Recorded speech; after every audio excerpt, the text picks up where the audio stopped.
बातमी पुण्यातून आहे। पुण्यामध्ये कुख्यात गुंड शरद मोहोळचा हल्ल्यामध्ये मृत्यू झालेला आहे। शरद मोहोळचा उपचारादरम्यान मृत्यू झालाय।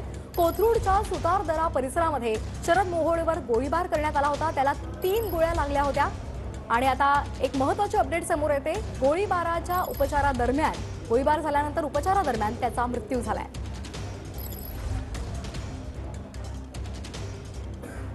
या संदर्भात अधिक माहिती घेऊयात आमचे प्रतिनिधी योगेश बोरसे यांच्याकडून। योगेश, मोहोळची हत्या करण्यात आलेली आहे, गोळीबार झाला होता आणि उपचारादरम्यान त्याचा मृत्यू झालेला आहे। या संदर्भात कुठले अपडेट्स अधिकचे मिळालेत का?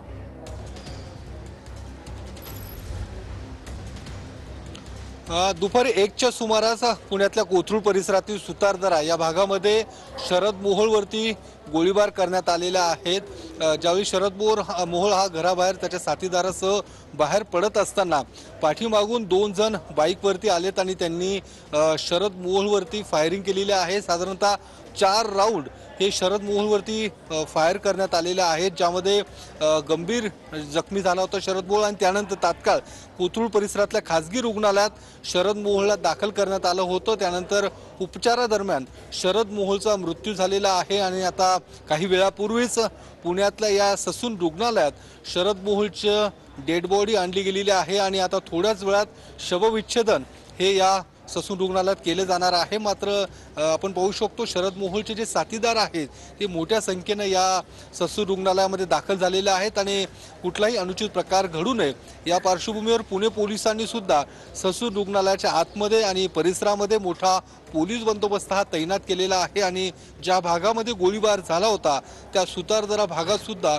मोठा पोलीस बंदोबस्त सध्या तैनात करण्यात आलेला आहे। कारण ज्या पद्धतीने शरद मोहोळवरती गोळीबार करण्यात आलेला आहे, नेमकं यामागचं कारण काय आहे ते अद्यापपर्यंत समोर येऊ शकलेलं नाहीये। मात्र जी काही माहिती समोर आलेली आहे ती अर्थातच जे काही जुने साथीदार शरद मोहोळचे होते त्यांच्याकडून शरद मोहोळवरती गोळीबार करण्यात आल्याची माहिती मिळते आणि ज्या पद्धतीने शरद मोहोळवरती वेगवेगळ्या प्रकारचे गुन्हे दाखल होते, ज्यामध्ये खंडणी होती, अपहरण, हत्येचे गुन्हे हे शरद मोहोळवरती यापूर्वीच दाखल होते। मात्र या सगळ्या गुन्ह्यांमधून पुरावे अभावी शरद मोहोळ हा कारागृहातून बाहेर आला होता, जामिनावरती बाहेर पडला होता। मात्र जामिनावरती जरी बाहेर पडला असला तरी सुद्धा गुन्हेगारी विश्वासी जे नातं होतं, गुन्हेगारी विश्वास जे वावरणं होतं ते मात्र शरद मोहोळचं कायम असल्याचं पोलिसांकडून माहिती मिळते आणि त्यामुळेच या सगळ्या प्रकारातून आर्थिक व्यवहारातून ही हा हल्ला करण्यात आल्याची माहिती समोर आलेली आहे।